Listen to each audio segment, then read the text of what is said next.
On June 25, 2026, in Zunyi, China, a 15-year-old gymnast walked into her very first senior international all-around competition and beat a reigning world championship medalist outright. Not a close call, not a split decision.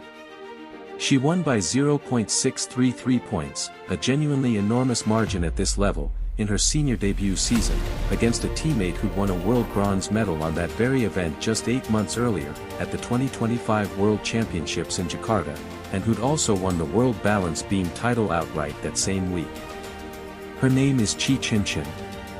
And this same week, halfway around the world, a 64-year-old woman named Nadia Comaneci was in Montreal, marking 50 years since she became the first gymnast in Olympic history to score a perfect 10, at 14 years old, on the exact kind of stage Ke is only now stepping onto herself for the first time, in front of a global audience that had never seen anything like it before, an audience so unprepared for what it saw that the scoreboard itself couldn't display the number. On opposite sides of the planet, in completely different eras of the sport, we'll get to exactly how that parallel holds up, and where it honestly doesn't. First, you need to know where Ke Qinqin actually came from, because it's nowhere near where you'd expect a future national champion to start. Ke Qinqin was born in 2010 in Hubei Province, China, to parents who later relocated to Guangdong Province as migrant workers, chasing the kind of employment opportunities that pull millions of families across China every year, away from smaller inland provinces toward the industrial south. She grew up in Dongguan, a manufacturing city in Guangdong best known for its factories and export industry, not its gymnastics programs. There was no family athletic background behind her, no gymnastics tradition passed down through generations, just a working family that had already relocated once in search of a better life, with a young daughter who happened to show talent for tumbling somewhere along the way, discovered almost by accident rather than through any deliberate athletic plan mapped out years in advance. In September 2016, at 6 years old, Ke began formal gymnastics training in Dongguan. It was a modest, local starting point for a sport that, at the elite level in China, is dominated by a handful of well-funded provincial programs with decades of institutional history behind them, backed by facilities and coaching pipelines a manufacturing city gym simply couldn't match. Nobody watching a 6-year-old take her first tumbling class in a manufacturing city, born to parents who'd moved there for factory work rather than any sporting ambition, could have predicted where this would eventually lead her, least of all the parents themselves. Ke's talent moved her up the ranks steadily, one level at a time, the way most Chinese gymnasts have to climb before ever sniffing a national team roster, with no shortcuts available for a kid from a city with no elite pedigree behind her. In June 2019, she joined the Shenzhen gymnastics team, a step up in competitiveness within Guangdong Province and a sign that coaches beyond her original local club had started paying attention to what she could do. Then, in November 2021, she became a full member of the Guangdong Provincial Gymnastics Team, one of China's stronger regional programs, and a genuine opportunity for a kid who'd started in a city known for manufacturing rather than medals, now training alongside some of the most promising young gymnasts in one of the country's deepest provincial systems, finally getting access to the level of coaching and competition her talent had been outrunning for years. The results followed steadily rather than explosively. At the first National Student and Youth Games of the People's Republic of China in November 2023, Ke won individual gold on vault with a 12.849 and gold on balance beam with a 13.566, added a silver on uneven bars, and helped the Guangdong team to a team silver medal. It was a strong showing for a 13-year-old, the kind of result that gets a young gymnast noticed within her own province, even if it wasn't yet enough to make her a national name outside of gymnastics circles that closely track junior development, still years away from anyone outside China even knowing she existed. Balance beam in particular was already emerging as her strongest event, a detail that would matter a great deal later on once she reached the senior level and started facing far tougher international fields. Drop a comment below. Did you know a future Asian champion started out training in a Chinese manufacturing city with no elite gymnastics tradition at all? At the 2024 Chinese Championships, the meet that measures every serious gymnast in the country against the entire senior and junior field, the single most competitive domestic gymnastics event China holds each year, Ke placed 6th in the all-around.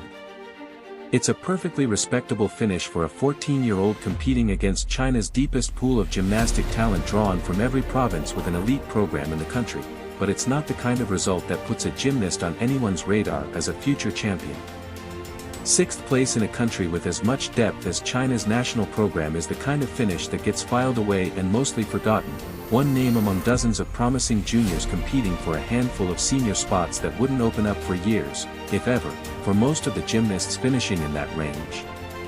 For a gymnast whose family had already relocated once chasing opportunity, sixth place at nationals must have felt like a solid, unremarkable step, rather than any kind of arrival, proof of progress, but nowhere near proof of anything close to what was still to come. 2025 is where everything changed. The year Qi went from a name buried in sixth place to a gymnast nobody in Chinese gymnastics could ignore. Qi won the all-around title at the Chinese Junior Championships. She won it again at the Chinese Junior National Games. Then, in November 2025, at the 15th National Games of the People's Republic of China, one of the largest, most competitive domestic sporting events in the country, contested across every age group and discipline, roughly equivalent in scale and prestige to a National Olympics held every 4 years, drawing top athletes from every province regardless of age category. She delivered a genuinely staggering medal haul. In her youth division, she won the individual all-around title, the balance beam title, the uneven bars title, and the vault title, while helping the Guangdong team win gold in the youth team event. In the separate senior competition held at the same games, she added an individual all-around title and a balance beam title, plus a team silver alongside Guangdong teammates Hu Jiafei, Liang Yiting, Zhong Qi, Peng Xijin, and He Seo-hyun. Across the entire event, in her games debut, Ke Qinqin walked away with 5 gold medals and 2 silvers, 7 medals total, from a single national competition, as a 15-year-old competing across both youth and senior divisions in the same week. A workload that would exhaust far more experienced gymnasts, let alone one still a year away from full senior eligibility on the international circuit. The Asian Gymnastics Championships. Qi's first senior international all-around final, against a field that included Zhang Jinjing, her own Chinese teammate and the reigning 2025 World Championship all-around bronze medalist and World Balance Beam champion, along with Japan's Nishiyama Misa, the reigning junior world floor exercise champion, and a strong South Korean contingent led by Hwang Seo-hyun. This was not a soft senior debut against weaker international competition. It was as tough a field as Asian gymnastics could produce that year, loaded with proven medalists rather than untested newcomers, the exact opposite of an easy introduction to senior competition. Competing across all 4 events, 13.733 on vault, 14.4 on uneven bars, a massive 14.933 on balance beam, and 13.233 on floor exercise. Per total, 56.299. Final score. Ke Qinqin, 56.299. Zhang Jinjing, 55.666. A 15-year-old, in her first senior international all-around competition, beating a reigning world championship medalist, her own teammate, the gymnast with an actual world title already on her resume, by 0.633 points, one of the largest margins of the entire competition. Japan's Nishiyama Misa took bronze at 54.799, more than a full point and a half further back. China finished with both the gold and silver in the all-around, and Qi's individual score also helped seal China's team gold days earlier in the team qualification round, a clean sweep of the top of the standings by a single national program. Days later, in the balance beam apparatus final, the roles reversed slightly.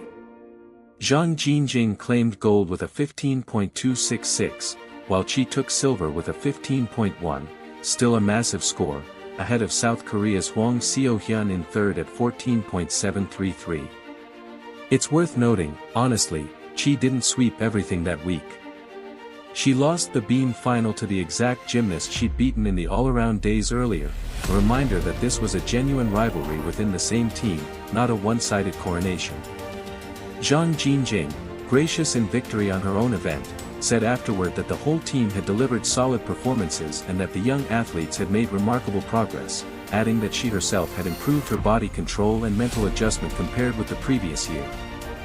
That's as close to a direct on-record reaction to Chi's rise as exists anywhere in the coverage of that competition, a senior teammate generously acknowledging the newcomer who'd just beaten her days earlier, without making it personal, and turning the conversation back toward her own growth instead of dwelling on the loss.